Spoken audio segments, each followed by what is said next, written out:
आप लोगों का स्वागत है। आज का हमारा टॉपिक है प्रधानमंत्री और मंत्री परिषद। आज हम पढ़ने वाले हैं प्रधानमंत्री और मंत्री परिषद के विषय में। अगर हम बात करें मंत्री परिषद की बात करें तो मंत्री परिषद की बात करें तो मंत्री परिषद अनुच्छेद 74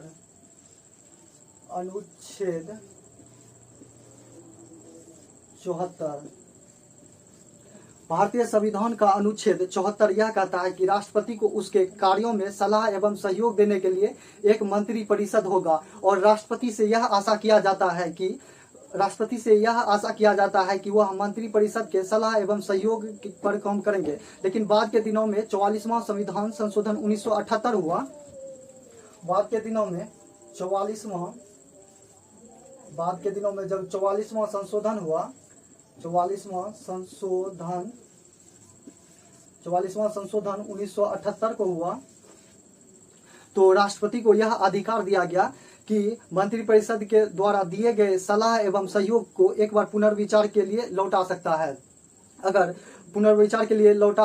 अगर वही सलाह दोबारा मंत्रिपरिषद के द्वारा दिया जाता है तब राष्ट्रपति को उस सलाह को मानने के लिए बाध्य है। अगर हम मंत्री की बात करें तो मंत्री 3 प्रकार के होते हैं, कैबिनेट मंत्री, राज्य मंत्री और उप मंत्री। अगर हम मंत्री की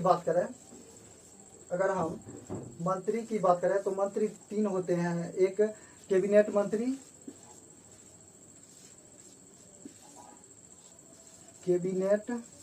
मंत्री, दूसरा होता है राज्य मंत्री और तीसरी की बात करें तो तीसरा होता है उप मंत्री। तीसरा होता है उप मंत्री। मंत्री 3 होते हैं, कैबिनेट मंत्री, राज्य मंत्री, उप मंत्री। अगर हम कैबिनेट मंत्री की बात करें तो कैबिनेट मंत्री विभाग का अध्यक्ष होता है। वही अगर हम राज्य मंत्री और उप मंत्री की बात करें तो यह कैबिनेट मंत्री के सहयोगी होते हैं। कैबिनेट मंत्री जो होते हैं विभाग का अध्यक्ष होता है और राज्य मंत्री, उप मंत्री कैबिनेट मंत्री के सहयोगी होते हैं। वही अगर हम मंत्री परिषद की बात करें तो मंत्री परिषद की बात करें, अगर हम मंत्री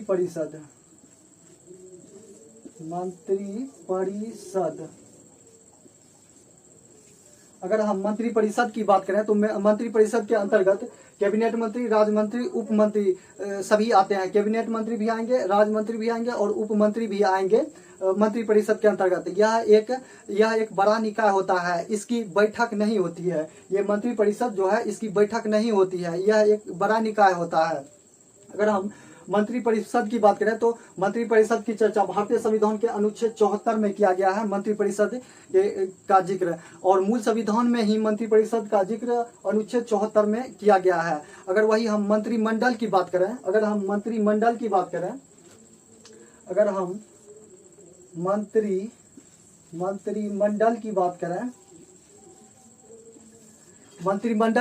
तो मंत्रिमंडल में सिर्फ कैबिनेट मंत्री होते हैं। मंत्रिमंडल की बात करें तो इसमें सिर्फ कैबिनेट मंत्री होते हैं और मंत्रिमंडल की अध्यक्षता प्रधानमंत्री करते हैं। मंत्रिमंडल की अध्यक्षता कौन करते हैं तो प्रधानमंत्री करते हैं। और मंत्रिमंडल जो होता है यह एक छोटा निकाय होता है, जबकि मंत्री परिषद बड़ा निकाय होता है और मंत्रिमंडल छोटा निकाय होता है और इसी की बैठक हमेशा होती है। मंत्रिमंडल जो है इसी की बैठक हमेशा होती है, जबकि मंत्री परिषद की बैठक नहीं होती है। अगर हम मंत्रिमंडल की बात करें तो मंत्रिमंडल की अध्यक्षता प्रधानमंत्री करते हैं और मंत्रिमंडल में जो निर्णय लिए जाते हैं वह सर्वसहमति से, यानी सभी के मत के सभी के सहमत से लिए जाते हैं। अगर मंत्रिमंडल कोई निर्णय लिया, अगर उससे कोई भी मंत्रिमंडल के सदस्य सहमत नहीं होता है तो उसे त्यागपत्र देना होता है। अगर हम प्रधानमंत्री की बात करें तो कोई भी प्रधानमंत्री अगर बनना चाहता है तो उसे संसद के दोनों सदनों में से किसी एक सदन का होना आवश्यक है। अगर बिना किसी सदन के भी कोई भी प्रधानमंत्री 6 माह तक ही बन सकता है। अगर हम मंत्रिमंडल की बात करें तो मंत्रिमंडल की चर्चा भारतीय संविधान के मूल संविधान में नहीं था। मूल संविधान किसे कहते हैं, जो 26 जनवरी 1950 को लागू हुआ। अगर बात करें मूल संविधान 26 जनवरी 1950 को जो संविधान लागू हुआ तो उसे मूल संविधान कहते हैं। उस समय मंत्रिमंडल का जिक्र भारतीय संविधान में नहीं था, लेकिन बाद के दिनों में 44वां संविधान संशोधन 1978, 1978 के तहत मंत्रिमंडल शब्द को भारतीय संविधान के 352 में जोड़ा गया। अनुच्छेद 352 में जोड़ा गया। किसके तहत जोड़ा गया? तो 44वां संविधान संशोधन 1978 के तहत मंत्रिमंडल शब्द को अनुच्छेद 352 में जोड़ा गया। अगर हम आगे बात करें तो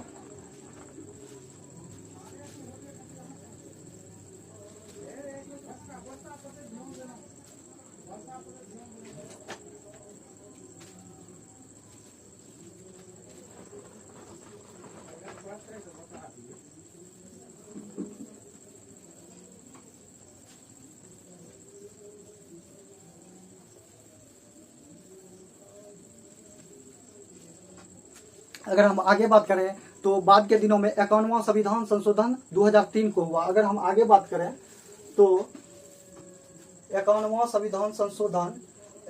संशोधन 2003 को हुआ। कब हुआ? तो 2003 को हुआ संशोधन। 51वां संशोधन 2003 को हुआ। 2003 को 51वां संविधान संशोधन हुआ। जब 51वां संविधान संशोधन हुआ तो इसमें मंत्री परिषद के इसमें 51वां संविधान संशोधन जब 2003 को हुआ तो इसमें मंत्री परिषद के तहत यह बात कही गई कि मंत्री परिषद में जो जितने मंत्री होंगे वह लोकसभा के कुल सीट के 15% से अधिक नहीं होगा। तो अगर 51वां संविधान संशोधन जब 2003 में हुआ तो मंत्री परिषद के तहत कहा गया कि इसमें लोकसभा का कुल सीट के 15% अधिक नहीं होगा। अगर हम लोकसभा की बात करें तो लोकसभा में कुल सीट वर्तमान में 543 है। 500 कितना है? 543। और कहा गया 15% से अधिक नहीं होगा। तो मल्टीप्लाई 15/100 अगर हम इसे निकालेंगे तो 81 पॉइंट समथिंग होगा, जो कि 81 पॉइंट कुछ होगा, जो कि 82 व्यक्ति से अधिक नहीं होंगे मंत्रिपरिषद में। यह संविधान संशोधन 2003 के तहत कहा गया। उसके बाद कोई भी अगर मंत्री बनना चाहता है तो उसे संसद के दोनों सदनों में से किसी एक सदन का सदस्य होना आवश्यक है। बिना किसी सदन के सदस्य के भी कोई भी मंत्री बन सकता है, लेकिन वह 6 माह के से अधिक नहीं बन सकता है। अगर 6 माह के भीतर किसी सदन का, लोकसभा या राज्यसभा के किसी सदन का वह सदस्य बन जाता है तो वह आगे भी मंत्री बना रहेगा। अगर वह किसी भी सदन का सदस्यता ग्रहण नहीं करता है तो उसे त्यागपत्र देना होगा। अगर वही हम प्रधानमंत्री की बात करें,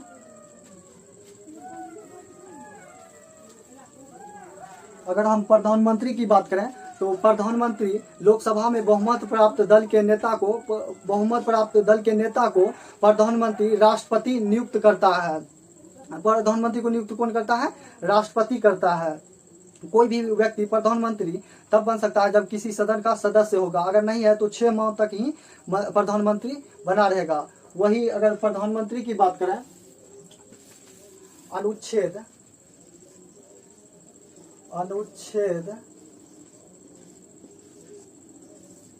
75 की बात करें, अगर अनुच्छेद 75 की बात करें तो 75 का क्लॉज 1 कहता है कि प्रधानमंत्री की नियुक्ति राष्ट्रपति करेंगे। कौन करेंगे? तो राष्ट्रपति करेंगे। वही अगर 75 का क्लॉज 2 कहता है, 75 का क्लॉज 2 कहता है, अनुच्छेद भारतीय संविधान के अनुच्छेद क्लॉज 2 कहता है, 75 का 2 क्लॉज कहता है कि मंत्रिपरिषद जो होता है वह राष्ट्रपति के प्रसाद पर्यंत अपना पद धारण करता है। राष्ट्रपति के प्रसाद पर्यंत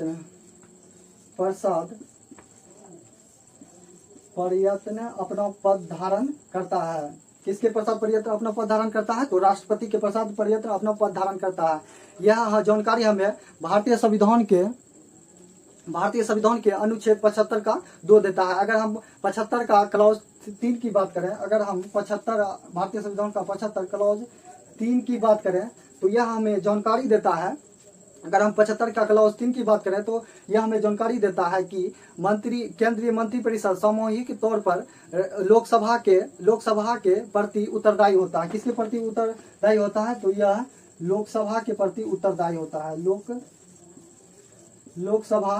लोकसभा के प्रति उत्तरदायी होता है। यह हमें 75 का क्लॉज 3 कहता है। अगर 75 का क्लॉज 4 की बात करें तो यह हमें बताता है 75 का क्लॉज 4 की बात करें तो 75 का क्लॉज 4 हमें यह बताता है कि मंत्री परिषद के मंत्री कर्तव्य निर्वहन से पूर्व राष्ट्रपति के समक्ष शपथ ग्रहण करेगा। यह जानकारी हमें 75 का क्लॉज 4 कहता है, शपथ के विषय में बताता है।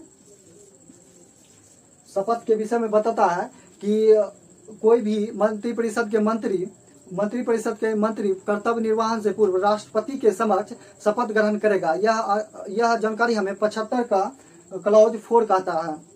अगर 75 के क्लॉज 5 की बात करें, अगर हम अनुच्छेद 75 का क्लॉज 5 की बात करें तो यह क्लॉज का 75 का क्लॉज 5 हमें यह बताता है, 75 का क्लॉज 5 हमें यह बताता है कि 75 का अगर चौथा शपथ के विषय में बताता है। अगर हम 75 का 5 की बात करें तो अगर हम ऊपर देखें तो 75 का एक क्लॉज 1 कहता है कि राष्ट्रपति की नियुक्ति प्रधानमंत्री की नियुक्ति राष्ट्रपति करेगा, और दूसरा कहता है कि राष्ट्रपति मंत्री परिषद राष्ट्रपति के पश्चात पर्यंत अपना पद धारण करता है। तीसरी की बात करें तो तीसरा कहता है 75 का क्लॉज तीसरा कहता है कि यह मंत्री परिषद सामूहिक तौर पर लोकसभा के प्रति उत्तरदायी होगा। अगर हम 75 का क्लॉज 4 की बात करें तो यह कहता है, 75 का क्लॉज 4 कहता है कि मंत्री परिषद के सदस्य कर्तव्य निर्वहन से पूर्व राष्ट्रपति के समक्ष शपथ ग्रहण करेंगे। अगर 75 का 5 क्लॉज कहता है कि कोई भी व्यक्ति मंत्री 6 माह तक बना रहेगा बिना किसी सदन का, 6 माह तक ही अगर कोई व्यक्ति बिना किसी सदन का मंत्री बनना चाहता है तो वह 6 माह तक ही मंत्री बना रहेगा। अगर वह आगे सदस्यता ले लेता है लोकसभा या राज्यसभा का तो वह आगे भी मंत्री बना रहेगा। अगर नहीं ले पाता है तो उसे मंत्री पद से त्यागपत्र देना होगा।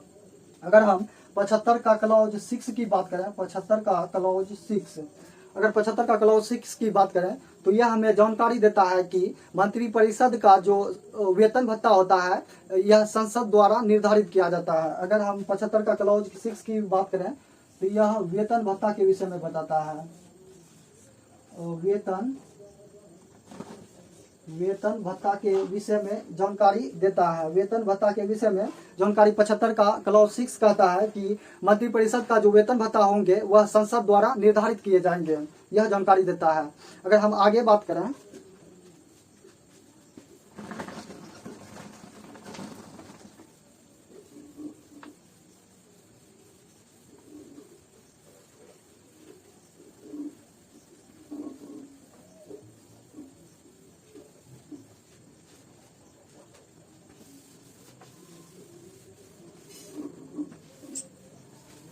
अगर हम आगे बात करें कि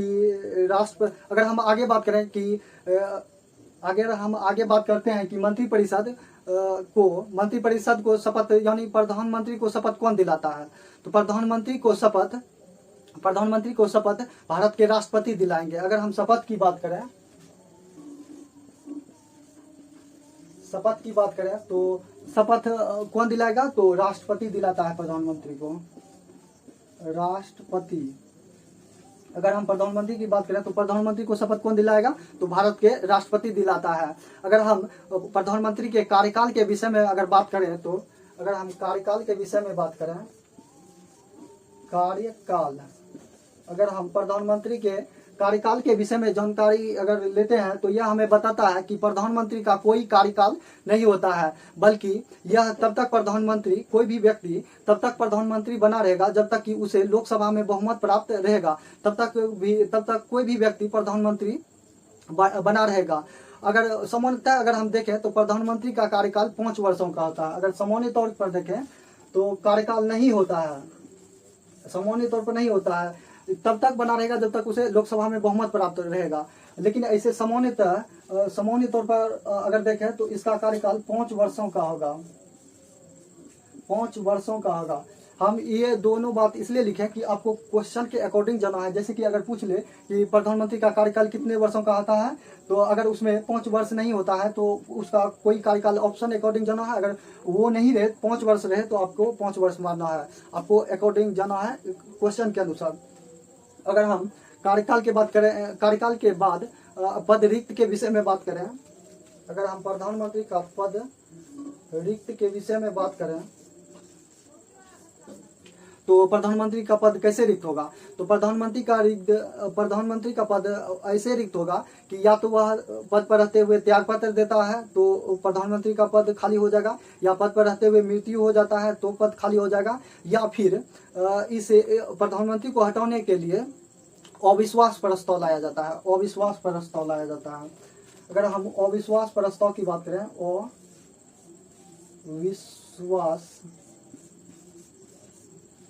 अविश्वास